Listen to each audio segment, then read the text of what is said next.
Barricade ভেঙে ধস্তাধস্তি, jail ভরো কর্মসূচিতে উত্তপ্ত সালানপুর। কেন্দ্রের নতুন শ্রম কোড বাতিল সহ একাধিক দাবিতে সোমবার আসানসোলের রাজপথে উত্তেজনা ছড়ালো।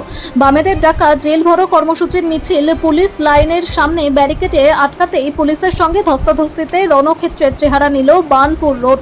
সকাল থেকেই চেলিভাঙা থেকে বাম কর্মী সমর্থকদের মিছিল শুরু হয়। ভগৎ সিং মোড় পেরিয়ে বার্নপুর রোড ধরে মিছিল এগোয় পুলিশ লাইনের দিকে।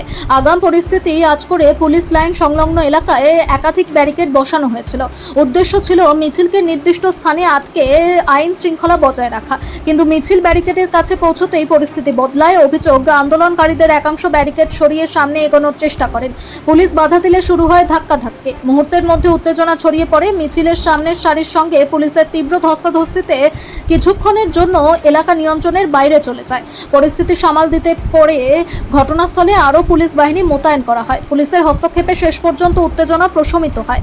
তবে ততক্ষণে ব্যস্ত বার্নপুর রোডে দীর্ঘ যানজট তৈরি হয়। নিত্যযাত্রী ও সাধারণ মানুষকে চরম ভোগান্তির শিকার হতে হয়। বামেদের দাবি, শ্রমিক স্বার্থ রক্ষা এবং কেন্দ্রের শ্রম কোড বাতিলের জন্যই তাদের এই আন্দোলন। প্রশাসনের বক্তব্য, আইন শৃঙ্খলা রক্ষা করাই পুলিশের দায়িত্ব, কিন্তু প্রতিবাদের অধিকার আর আইন শৃঙ্খলার টানাপোড়েনে এদিন ফের আসানসোলের রাজপথে দেখা গেল পুরনো রাজনৈতিক সংঘাতের ছবি। দাবির মিছিল এসে থামলো ব্যারিকেডে, আর ব্যারিকেডের সামনেই শুরু হলো ধস্তাধস্তি।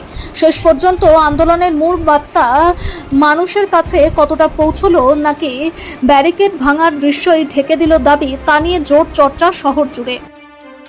আন্দোলন হচ্ছে যে সংযুক্ত ট্রেড ইউনিয়ন সমূহের ডাকে দিল্লিতে যে কনভেনশন হয়েছিল, সেই কনভেনশনের পরিপ্রেক্ষিতে কতগুলো বিশেষ দাবি নিয়ে জেল ভরো আন্দোলন চলছে। কানুন তোড়ো জেল ভরো, এবং এই কানুন তোড়ো জেল ভরো আন্দোলন যেটা হচ্ছে, তার মধ্যে যেটা হচ্ছে যে কৃষি নীতি, বিজেপি সরকার যে কৃষি নীতি নিয়েছে, সেই কৃষি নীতির ফলে ভারতবর্ষের কৃষকদের জীবন যন্ত্রণা হয়েছে। তাদের যে কুইন্টাল প্রতি ফসলের দাম, সেটা হচ্ছে যে দিনের পর দিন জিনিসপত্রের দাম বাড়ছে, চাষের জিনিসপত্রের দাম বাড়ছে। 3150 টাকা কুইন্টাল হিসাবে আমরা দাবি করেছি, এবং সেই সঙ্গে সঙ্গে আদবানি বা পরে হচ্ছে যে বিভিন্ন যে সংগঠনগুলো রয়েছে, বড় লোকদের সংগঠন, তাদেরকে দিয়ে ফসল কেনানোর ব্যবস্থা করছে, এবং এর ফলে কি হচ্ছে, কৃষকরা ক্ষতিগ্রস্ত হচ্ছে। কৃষকদের স্বার্থে আমরা এই আন্দোলন করছি।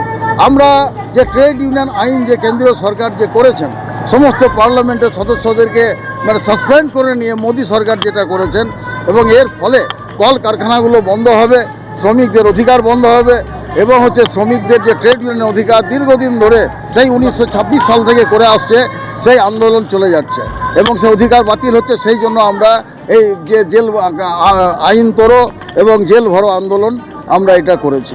আমরা যে সাম্প্রদায়িকতার যে নীতি, সেই নীতির বিরুদ্ধে কেন্দ্রীয় সরকারের যে সাম্প্রদায়িকতার নীতি এবং রাজ্য সরকারের যে সাম্প্রদায়িকতার নীতি, সেই নীতির বিরুদ্ধে আমরা হচ্ছে যে এই কানুন তোড়ো জেল ভরো আন্দোলন করেছি। আমরা এই সরকারের আর্থিক নীতি সমস্ত কিছু দেখা যাচ্ছে যে সংবিধান হাতে নিয়ে মিছিল হয়েছে। হ্যাঁ, তো ভারতবর্ষের সংবিধানের মধ্যে এমন কিছু বিষয় আছে, আমরা ভারতবর্ষের সংবিধানকে শুধু শ্রদ্ধা করি না, ভারতবর্ষের সংবিধানকে মানি, এবং ভারতবর্ষের সংবিধানের মধ্যে এমন কিছু জিনিস আছে যা বিশ্বের সেরা গণতান্ত্রিক দেশে নেই, এবং সেই জন্য সেই কথাগুলো directive principles of the state পলিসির মধ্যে দেওয়া আছে। এবং এইটাকে যখন সংবিধান সভা হয়, তখন এই বিষয়গুলোকে ঢুকোতে পারেনি, কিন্তু সেগুলোকে এর মধ্যে রেখে দেওয়া আছে। অর্থাৎ ভারতবর্ষের সংবিধান হচ্ছে একটা ইউনিক ফিচার, আছে ডেমোক্রেটিক ফিচার। যে ডেমোক্রেটিক ফিচারকে আজকে বিজেপি RSS মিলে ধ্বংস করতে চাইছে, সেই জন্য আমরা এটাকে রেখেছি। ঠিক আছে।